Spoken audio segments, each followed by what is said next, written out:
12th standard students, BM and history ஸ்டூடெண்ட்ஸ்க்காக மட்டுமே accountancy படிக்கிறதுக்கு பிளான் போட்டிருந்தீங்களே, அப்ப எங்களுக்கு அப்படின்னு நீங்க கேட்கறது எனக்கு கேக்குது. இன்னைக்கு தானே நீங்க கம்ப்யூட்டர் சயின்ஸ் எக்ஸாம் எல்லாம் முடிச்சுட்டு வந்திருக்கீங்க. ஸோ இன்னைக்கு வந்து பாத்தீங்கன்னா எக்ஸாம்ஸ் முடிச்சுட்டு படிக்கிறது தான் கொஞ்சம் ரிலாக்ஸ்டா இருக்கும். அண்ட் அதே மாதிரி 12th அக்கௌண்டன்சிக்கு உங்களுக்கு அடுத்தது வந்து 7 நாள் லீவ் இருக்கு, கரெக்டா? ஸோ இந்த 7 நாள் லீவை வந்து நீங்க எப்படி ப்ராப்பரா யூட்டிலைஸ் பண்ணணும் அப்படிங்கிறதுக்கு தான் நான் ஒரு ஸ்ட்ராட்டஜிக் பிளான் எடுத்துட்டு வந்திருக்கேன். ஆஸ் யூஷுவல் சம் பேப்பர் அப்படின்னாலே 100 கன்ஃபார்ம். ஸோ சென்டம் தான் நம்ம வாங்குறதுக்கு எப்பயுமே எய்ம் பண்ணணும். 60, 70 அந்த மாதிரி எய்ம்லாம் மேக்ஸிமம் வச்சுக்காதீங்க. அண்ட் டேட் வைஸ் நான் உங்களுக்கு வந்து எந்தெந்த சாப்டர்ஸ் படிக்கணும் அப்படிங்கறத இங்க கிளியர் கட்டா கொடுத்துருக்கேன். ஸோ இன்னைக்கு நீங்க டயர்டா இருப்பீங்க அப்படிங்கிறதுனால எப்பயுமே நான் 1 மார்க்ஸ் கொடுக்கேன். பட் அக்கௌண்டன்சியை பொறுத்த வரைக்கும் சம்ஸ் தானே, டயர்டா இருந்தாலும் கண்டிப்பா நம்மளால ஒர்க் அவுட் பண்ண முடியும். அதனால தான் பிகினிங்ல படிச்ச சாப்டர்ஸ் கொடுத்துருக்கேன். நீங்க ரிஸ்கா ஃபீல் பண்ற சாப்டர்ஸ் எல்லாம் நான் எதுவுமே கொடுக்கல. போத் 2 and 3 தான் கொடுத்துருக்கேன்.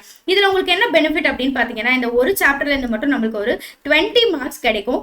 ஏன்னா இதுல இருந்து நம்மளுக்கே தெரியும் 2 5 மார்க்ஸ் வரும், 1 மார்க்ஸ், 2 மார்க்ஸ், 3 மார்க்ஸ் எல்லாம் கலெக்டிவா சேர்த்து ஒரு 20 மார்க் வந்துடும். சரி, இன்னைக்கு ஒரு நாள் நீங்க ஒரு 1 மணி நேரம் நல்லா ஸ்பெண்ட் பண்றது மூலியமா 20 மார்க்ஸ் ஏர்ன் பண்ண முடியும் அப்படிங்கிறது ரொம்ப பெரிய விஷயம். அதுக்கப்புறமா 3rd chapter easy chapter, basics தானே, ஸோ ரொம்ப ஈஸி. ஸோ இன்னைக்கு மட்டும் கொஞ்சம் ஒரு 2 hours ஸ்பெண்ட் பண்ணி இந்த 2 சாப்டரையும் படிச்சிருங்க.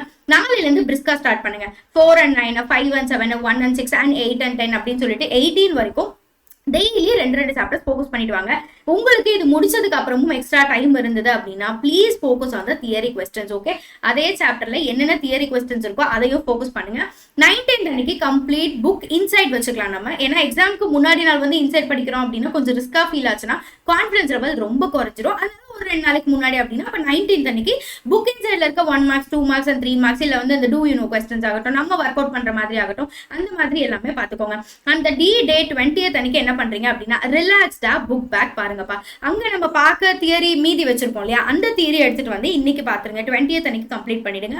அதுக்கப்புறமா புக் பேக் 1 மார்க்ஸ் படிங்க. 1 மார்க்ஸ் எப்பயுமே நம்மளுக்கு கான்ஃபிடன்ஸ் பில்ட் பண்ணும். அதே மாதிரி புக் பேக் 1 மார்க்ஸ் சொல்லவே வேண்டாம், ஏன்னா எல்லாமே மனப்படமா தெரிஞ்சிருக்கும். ஸோ படிக்க நம்மளுக்கு வந்து கான்ஃபிடன்ஸ் நிறைய வரும். அதுக்கப்புறமா பிவைக்யூ பார்க்கணும்ப்பா, ரொம்ப முக்கியம். 2022, 2023 and 24னு ஒரு 3 வருஷத்துக்கான பப்ளிக் கொஸ்டின் பேப்பர்ஸ் எடுத்து கண்டிப்பா வெரிஃபை பண்ணுங்க.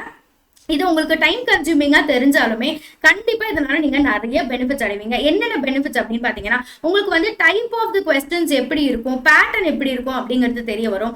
எந்தெந்த சாப்டர்ல இருந்து புக் இன்சைட் கேட்டிருக்காங்க அப்படிங்கிற அனாலிசிஸ் நம்மளுக்கு கிடைக்கும். எங்க இருந்து ஃபோக்கஸ் பண்ணிருக்காங்க, ஒருவேளை நம்ம 3 மார்க் நினைச்சிட்டு இத்தனை நாள் படிச்ச சம் வந்து 5 மார்க்ல கேட்டிருக்காங்களா அப்படிங்கிற மாதிரி நம்மளுக்கு ஒரு தெளிவு பிறக்கும். அதுக்காக தான் ப்ரீவியஸ் இயர் கொஸ்டின் பேப்பர் பார்க்க சொல்றது.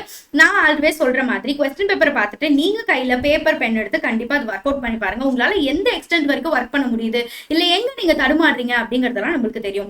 அதுக்கப்புறமா குவார்டர்லி, ஹாஃப் இயர்லி அண்ட் உங்களோட மந்த்லி டெஸ்ட் பேப்பர் இல்ல வந்து அப்பப்போ வைக்கிற அந்த ரிவிஷன் டெஸ்ட் பேப்பர், இந்த மாதிரி நிறைய விஷயம் இருக்கும் இல்லையா, டேர்ம் பேப்பர்ஸோட சேர்த்து நம்ம வந்துட்டு ரிவிஷன் பேப்பர்ஸையும் ஆல்சோ ரிவைஸ் பண்ணி முடிச்சிடலாம்.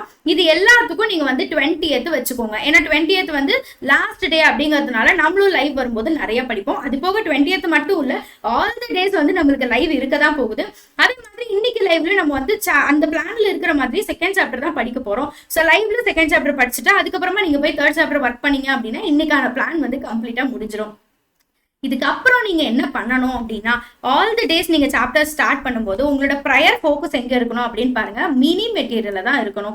ஆல்ரெடி நான் உங்களுக்கு மினி மெட்டீரியல் எல்லாம் கொடுத்துருக்கேன். Mini material Tamil and English medium ரெண்டுக்குமே இருக்கு. இம்பார்ட்டன்ட் கொஸ்டின்ஸ் கொடுத்துருக்கேன். எப்பயுமே இம்பார்ட்டன்ட் கொஸ்டின்ஸை மட்டும் தான் நான் படிச்சுட்டு போவேன் அப்படின்னு இருக்காதீங்க, எல்லாத்தையுமே கம்ப்ளீட்டா படிக்க பாருங்க. இம்பார்ட்டன்ட் கொஸ்டின்ஸ்க்கு அப்புறம் இங்க இருக்கிற ஒரு சம்ஸ்க்கு இம்பார்ட்டன்ட்டா நான் ஒரு ஷார்ட்ஸ் ஒன்று லிங்க் பண்ணி வைக்கிறேன், இந்த வீடியோக்கு கீழே லிங்க் பண்ணி வைக்கிறேன். அது வந்து 5 மார்க்ஸ் இம்பார்ட்டன்ட் அப்படிங்கிறது சாப்டர் வைஸ் உங்களுக்கு இருக்கும். எப்பயுமே சொல்ற மாதிரி வெயிட்டேஜ் அதிகமா இருக்கிறது தான் வந்து ஃபர்ஸ்டா கொடுத்துருப்பேன். ஸோ அதுல இருக்க இம்பார்ட்டன்ட் கொஸ்டின்ஸை நீங்க ஃபர்ஸ்ட் ப்ரையாரிட்டி கொடுத்து முடிச்சிருங்க.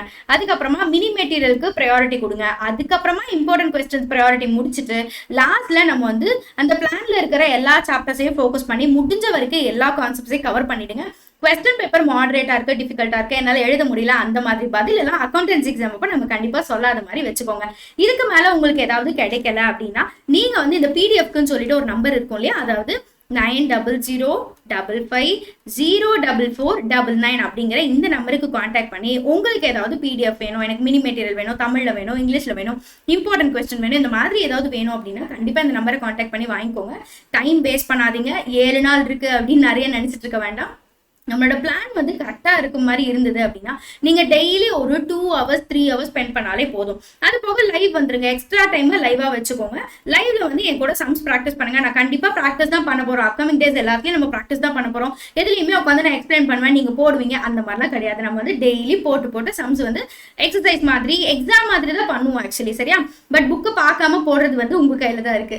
ஸோ ஸ்ட்ராட்டஜிக் பிளான் மூலியமா கண்டிப்பாக அக்கௌண்டன்சி எக்ஸாம் வந்து டிஃபிகல்ட்டாக இருக்கு, டஃப்பாக இருக்கு அப்படிங்கிற மாதிரி நம்ம சொல்லாம இருக்கணும்னா இந்த பிளானை வந்து ஃபாலோ பண்ணுங்க. கண்டிப்பா வந்து தட்டி தூக்கிடலாம்.